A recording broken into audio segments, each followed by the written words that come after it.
بسم اللہ الرحمن الرحیم ایاک نعبد و ایاک نستعین۔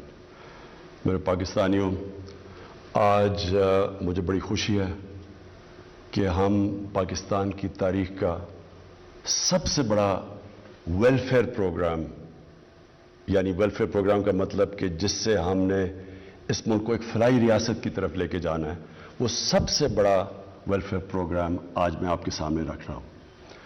میں آج خاص طور پہ خراج تحسین پیش کرنا چاہتا ہوں ہماری احساس کی جو ٹیم ہے، جس نے 3 سال لگائے سارے ملک میں ڈیٹا بنانے کے لیے کہ جس سے ہمیں پتہ چلے کہ ہر خاندان جو پاکستان میں ان کی کیا حیثیت ہے، کیا ان کے حالات کیا ہیں، اور یہ بڑا مشکل کام تھا۔ 3 سال ہمیں لگے یہ پورا ڈیٹا بنانے کے لیے۔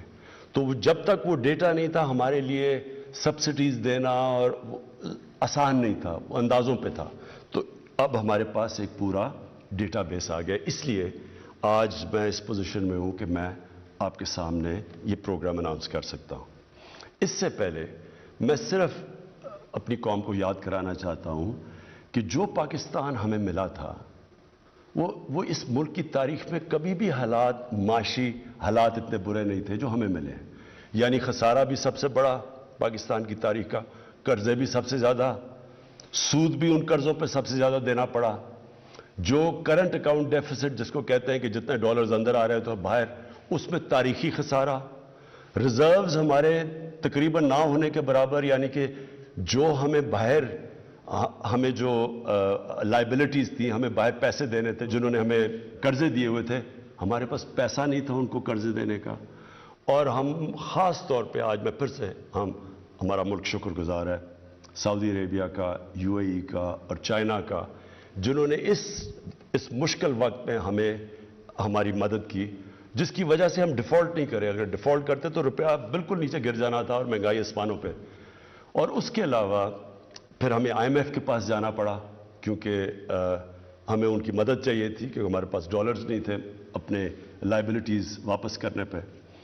تو ہم پھر 1 سال اپنے ملک کو سٹیبل کرتے رہے، اور اتنے میں کرونا آ گیا۔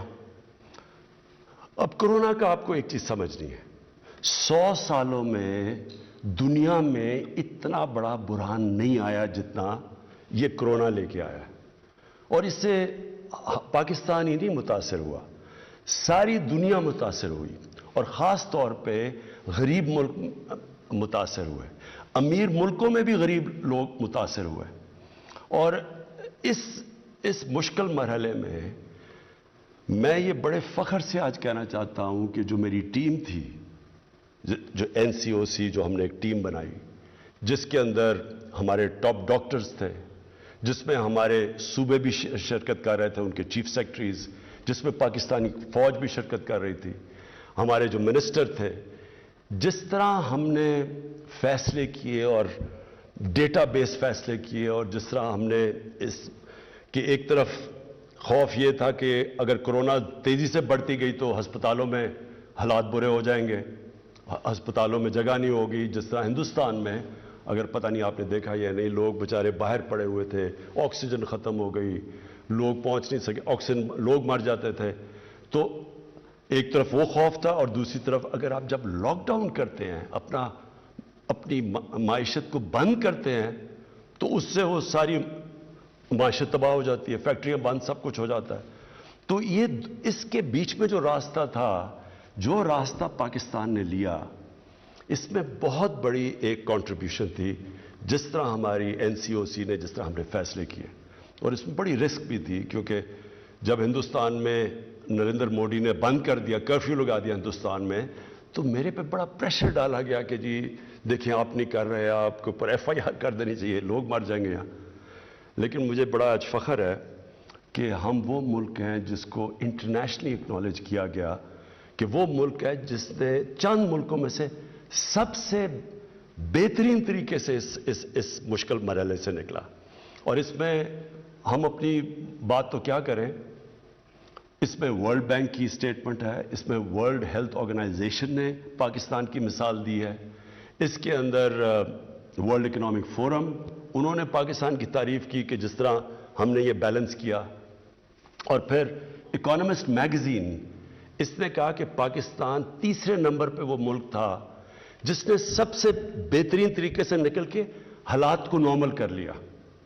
اور مجھے فخر یہ ہے کہ آج اگر آپ دیکھیں ہندوستان کے حالات دیکھیں جو جس طرح وہاں غربت بڑھی اور جس طرح ان کی اکانومی -7% پہ پہنچ گئی، اس میں ذرا میں صرف بتانا چاہتا ہوں کہ پاکستان کی پرفارمنس اس میں کیا تھی. امریکہ نے، یونائٹڈ اسٹیٹس نے، جب انہوں نے لاک ڈاؤن لگایا اور ان کی معیشت نیچے چلی گئی تو انہوں نے $4,000 ارب خرچ کیا اپنی معیشت کو ڈیمانڈ اٹھانے کے لیے. پاکستان جس کی امریکہ کی 33 کروڑ آبادی اور ہماری 22 کروڑ، ہم نے ٹوٹل پیسہ $8 ارب خرچ کیا جس سے ہم نے اپنی معیشت کو بچایا. تو میں اس میں ذرا صرف آپ کو بتانا چاہتا ہوں کہ ہم نے کیا کیا قدم اٹھائے. ہمیں سب سے بڑا خوف یہ تھا کہ لوگ بے روزگار ہو جائیں گے. اگر کاروبار ٹھپ ہو جائے تو لوگ بے روزگار ہوں گے، اور جب لوگ بے روزگار تو غربت بڑھے گی. تو اس لیے ہم نے وہ جو لاک ڈاؤن سے ہم بچتے رہے، ہم نے چھوٹے lockdown, smart lockdown, لیکن وہ اپنی بالکل اکانومی بند نہیں کی، اور ہم نے خاص طور پہ اپنی زراعت کو بچایا اور ہم نے کسی سٹیج پہ ان کو بند نہیں ہونے دیا. اور دوسرا ہم نے کنسٹرکشن کو بچایا، کیونکہ شہروں میں سب سے زیادہ جو لوگ روزگار دیتا ہے وہ کنسٹرکشن انڈسٹری دیتی ہے. اور پھر ہم نے ایکسپورٹس کو پوری بچانے کی کوشش کی، کیونکہ اگر ایکسپورٹس بند ہو جاتی تو ہمارا ڈالر کم ہونے تھے اور روپے نے گر جانا تھا. تو میں صرف پہلے اپنی زراعت کا بتانا چاہتا ہوں کہ اللہ کا کرم ہماری پالیسیز سے کیا ہوا. آج ہماری جو چاول کی گروتھ ہے جو جتنی تیز سے وہ بڑھا ہے وہ 13.6% ہے. ہماری مکئی 8% زیادہ بڑھی. ہماری جو گنا ہے وہ 22% زیادہ بڑھا ہے. جو گندم ہے وہ 8%. یہ سب ریکارڈ ہوا ہے پاکستان کے اندر. اور جو پچھلے سال ہماری کاٹن فیل ہو گئی تھی اس میں اس سال 81% گروتھ ہوئی ہے. اور جو اضافی پیسہ گیا ہے ہمارے زراعت کے اندر وہ 1100 ارب روپیہ گیا ہے. اور اس سال آپ یہ سمجھیں کہ اگر کسانوں کا حالات اچھے ہیں تو وہ کیسے ہمیں پتہ چلتا ہے کہ کسانوں کے وہاں خوشحالی آئی ہے. ریکارڈ موٹر سائیکل کی سیل ہوئی ہے پاکستان کی تاریخ میں، اور ٹریکٹر کی ریکارڈ سیل ہوئی ہے. اور اس کے علاوہ جو یوریا ہے، یوریا 23% زیادہ استعمال ہوا ہے. اس کا مطلب کہ حالات اچھے، اور انشاءاللہ کسان خوشحال ہوتا ہے تو اس سے ملک کی پیداوار بڑھتی ہے اور ملک کا فائدہ ہوتا ہے. دوسری چیز جو ہماری ہاؤسنگ تھی، ہم نے کنسٹرکشن کے لیے کیا. کنسٹرکشن میں اس وقت 600 ارب روپے کے پروجیکٹس چل رہے ہیں کیونکہ ہم نے کنسٹرکشن کو انسینٹیوائز کیا. پھر ہمارا جو انڈسٹری ہے، اصل تو دولت ملک کی تب بنتی ہے جب اس کی ملک کی انڈسٹری اٹھے. تو پہلے تو میں آپ کو یہ بتا دوں کہ لارج سکیل مینوفیکچرنگ بڑی دیر کے بعد پاکستان میں پچھلے 3 مہینے میں تقریباً 13% اس میں گروتھ ہوئی ہے. اس کا مطلب ملک کی دولت میں بھی اضافہ، اس کا مطلب روزگار بھی زیادہ. لیکن میں اور انڈسٹریز بتا دوں کہ انجینئرنگ کے اندر 350% کہ ان کے پروفٹس کے اندر بڑھا، ان کا نفع بڑھا ہے 350 ارب روپیہ. ٹیکسٹائل میں 163% اضافہ ہوا ہے ان کے پروفٹس کے اندر. گاڑیوں میں 131% اضافہ ہوا ہے. سیمنٹ میں 113% اضافہ ہوا ہے. اور آئل اور گیس میں 75% اضافہ ہوا ہے. جو بجلی کی کنزمپشن بڑھی ہے، ہمیں کیسے پتہ ہے کہ ہماری انڈسٹری چلنی شروع ہو گئی ہے، ملک کی گروتھ ریٹ بڑھ گئی ہے؟ تو بجلی کی کنزمپشن میں 13% اضافہ ہوا ہے. اور جو ہمارا ٹیکس ہے، جو پاکستان کی جو سب سے ہمیں کیوں ہم پھنس جاتے ہیں، ہمارے پاس اتنی آمدنی نہیں ہوتی اپنے خرچے پورے کرنے کے لیے. 37% ہمارا ٹیکس کے اندر اضافہ ہوا ہے. ہمارا جو ٹارگٹ ہے ٹیکس کا، اللہ کا خاص کرم ہے کہ ہم اس ٹارگٹ سے اوپر جا رہے ہیں. یہ بڑا کم ہوا ہے پاکستان میں. تو ہمارے انڈیکیٹرز اللہ کا شکر ہے کہ صحیح راستے پہ چلے گئے. میں صرف ایک اور بڑی خوشخبری سناؤں کہ جو آئی ٹی ہے، جو نوجوانوں کے لیے جو فیوچر ہے پاکستان کا آئی ٹی کا، پچھلے سال 47% اضافہ ہوا آئی ٹی کے اندر، اور اس سال لگ رہا ہے کہ 75% ہماری آئی ٹی کے اندر گروتھ ہو رہی ہے. تو یہ ہمارے یوتھ کے لیے بڑی خوشائن چیز ہے. لیکن اب میں جو ایشو ہے اس کی طرف آنا چاہتا ہوں کہ جو مہنگائی کا مسئلہ ہے اور مہنگائی کا واقعی مسئلہ ہے، اور میں اپنے جو ہمارے میڈیا میں بھی لوگ بیٹھے ہیں، اپوزیشن کا تو خیر ہمیں پتہ، ان کا تو کام ہے اور ہونا بھی چاہیے کہ تنقید کرنا گورنمنٹ پہ، میڈیا کا بھی کام ہے، تنقید کرتے ہیں اور تنقید سے معاشرے کو فائدہ ہوتا ہے، کنسٹرکٹیو کرٹیسزم سے۔ لیکن میں صرف میڈیا کو چاہتا ہوں کہ تھوڑا بیلنس کریں کہ کیا ہماری گورنمنٹ کی وجہ سے کتنی مہنگائی بڑھی ہے، اور کیونکہ ہم ایک دنیا کا حصہ ہیں، جو دنیا میں جو ہو رہا ہے اس کی وجہ سے ہمیں کتنا نقصان ہوا ہے، ہمارے لوگوں کے اوپر کتنا بوجھ پڑا ہے۔ تو ایک بلومبرگ کموڈٹی انڈیکس ہے، اور میں اپنے جو ہمارے نوجوان ہیں وہ تو اپنے موبائل فون کے اوپر گوگل کر سکتے ہیں، لیکن میں اپنے میڈیا کے لوگوں کو بھی کہنا چاہتا ہوں، اس کے مطابق ایک سال میں 50% اضافہ ہوا ہے کموڈٹی پرائسز میں۔ پاکستان کے اندر جو انفلیشن ہے، جو مہنگائی ہے، وہ 9% ہے۔ انٹرنیشنلی بلومبرگ کے انڈیکس کے مطابق 50% اضافہ ہوا ہے۔ میں اور ملکوں کا بتاؤں، مثلا ترکی ہے، ترکی کے حالات ہمارے سے بہت بہتر تھے۔ ترکی میں مہنگائی 19% ہے آج ان کی جو کرنسی ہے، ہم کہتے ہیں نا ہمارا روپیہ گرا ہے، ان کا 35% ان کی کرنسی نیچے گری ہے۔ امریکہ کے اندر 2008، امریکہ اور یورپ کے اندر 2008 کے بعد سب سے زیادہ مہنگائی ہوئی ہے۔